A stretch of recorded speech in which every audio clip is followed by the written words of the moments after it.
어제 고린도전서 5장 말씀을 통해서 우리는 교회 안에서 벌어진 음행의 문제를 함께 읽었습니다. 바울은 그 사람 개인보다 공동체 전체를 먼저 꾸짖습니다. 죄를 묵인하는 것이 사랑이 아니라는 것을, 묵은 누룩은 내버려야 한다는 것을 우리는 들었습니다. 오늘 6장은 이어서 또 다른 문제를 바울은 꺼내듭니다. 이번에는 성도들끼리 서로 법정에서 소송을 걸고 있는 이야기입니다. 거리와 광장에서 서로 고발하고 판사 앞에서 형제를 이기려는 싸움이 고린도 교회 안에서 벌어지고 있었습니다. 바울의 반응은 격렬합니다. 너희 가운데 어찌 이것을 판단할 자가 하나도 없느냐. 거의 탄식에 가까운 말입니다. 왜 바울은 이렇게까지 반응을 했을까? 오늘 우리가 함께 들을 질문은 이것입니다. 우리는 무엇을 지키기 위해 싸우는 사람들입니까? 무엇을 지키기 위해 싸우는가? 내 권리를 지키기 위해 형제를 법정에 세우는가? 아니면 형제를 살리기 위해 내 권리를 내려놓는가? 라고 하는 이 질문을 가지고 오늘 말씀을 우리는 생각해 보려고 합니다. 1절에서 6절입니다. 바울이 분노한 것은 소송 자체가 아니었습니다. 1절에서 바울은 이렇게 묻습니다. 너희 중에 누구 다른 이와 더불어 다툼이 있는데 성도들 앞에서 하지 아니하고 불의한 자들 앞에서 판단을 받으려고 하느냐. 이 구절을 오해하면 위험합니다. 법정 소송은 무조건 안 된다라는 뜻으로 읽어서는 안 됩니다. 그렇게 생각하기 이전에 우리는 먼저 당시 1세기 로마 사회의 법정 소송이 어떤 것이었는지를 먼저 알아야 합니다. 그 시대의 소송에서는 사회적 지위가 낮은 사람은 높은 사람을 소송할 수가 없었습니다. 소송을 제기할 수 있는 사람은 대부분 힘과 권력이 있는 자들이었고 재판관도 전문 법률가가 아니라 소송 당사자들이 선택한 사람들이었습니다. 그래서 당시 소송은 상당히 많은 경우 강한 자가 약한 자를 법적 도구로 갈취하는 수단이 바로 소송이었습니다. 바울이 분노한 핵심이 바로 거기 있습니다. 형제를 상대로 소송을 건다는 것, 사실 자체도 문제였겠지만 더 깊이 들여다보면 그 소송이 약자를 억압하고 빼앗는 행위였다는 점입니다.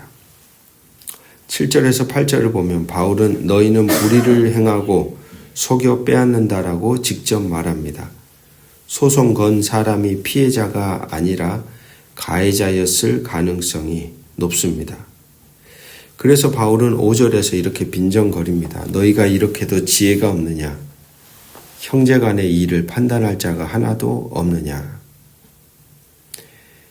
고린도전서 1장에서 4장까지 그토록 지식과 지혜를 자랑하던 고린도 교인들인데 정작 서로 간의 문제 하나 해결하지 못하고 세상 법정에 들고 나간다는 것입니다.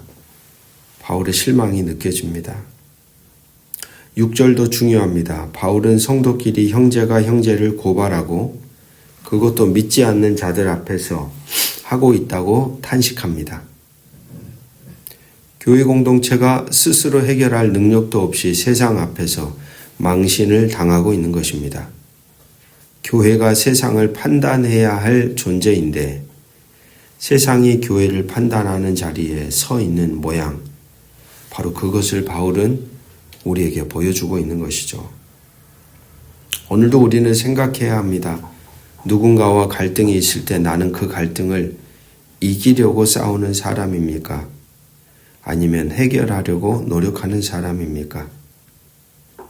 오늘 우리의 갈등 속에서 공동체 안에서 먼저 풀어갈 수 있는 방법이 어떤 것이 있는지를 우린 더 지혜롭게 고민하고 성령의 도우심을 구해야 합니다. 두 번째는 7절에서 8절입니다. 차라리 불의를 당하라는 말씀은 약자에게 참으라는 말이 아닙니다. 7절에서 바울은 말합니다. 차라리 불의를 당하는 것이 낫지 아니하며 차라리 속는 것이 낫지 아니하냐. 이 구절은 반드시 조심해서 읽어야 합니다. 역사적으로 이 말씀이 잘못 사용된 사례들이 많습니다. 피해를 당한 약한 사람에게 당신이 그냥 참으면 다 편해집니다 라고 압박하는 말씀으로 적용한 것이죠. 그것은 이 말씀을 완전히 뒤집는 오독입니다. 이 말씀이 향하는 방향은 정반대입니다. 바울이 7절에서 주목하는 것은 속은 사람이 아니라 속인 사람입니다. 불의를 당한 사람이 아니라 불의를 행한 사람입니다. 8절이 그것을 확인해 줍니다. 너희는 불의를 행하고 속여 빼앗는구나.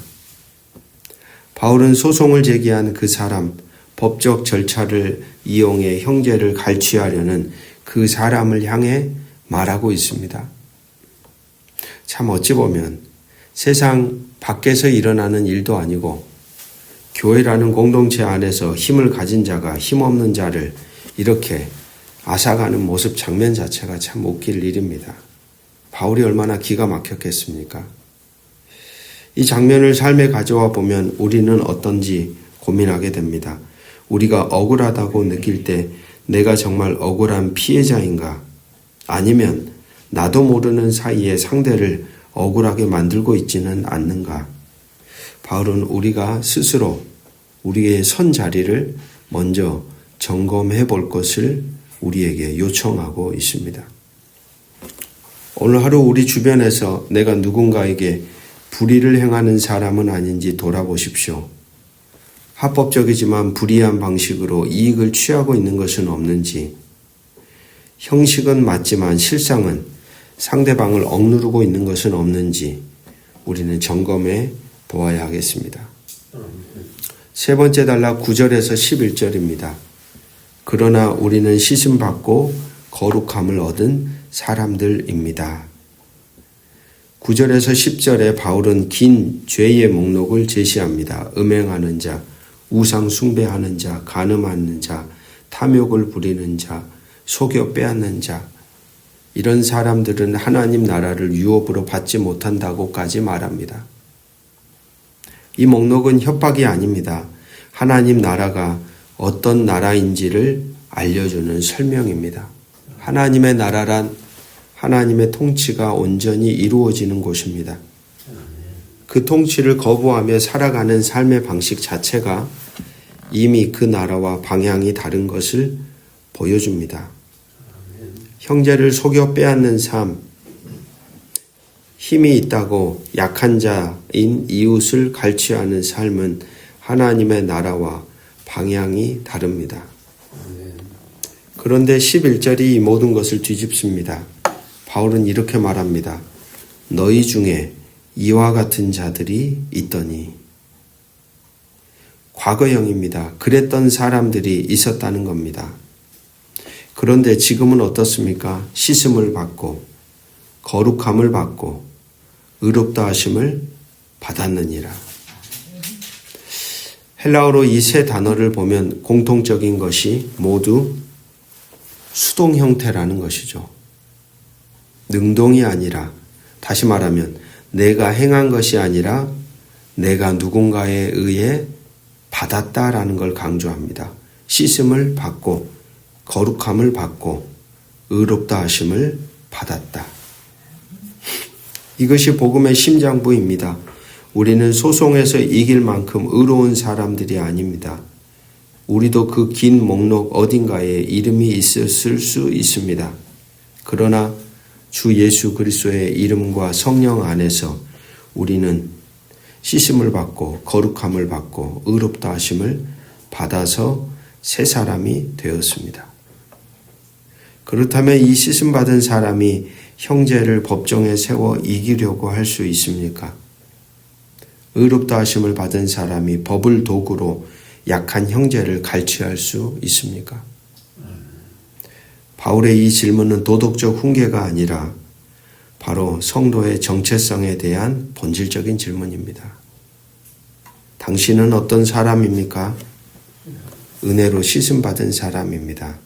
그렇다면 은혜를 입은 씻음받은 사람답게 사십시오라고 바울은 권하고 있는 것이죠.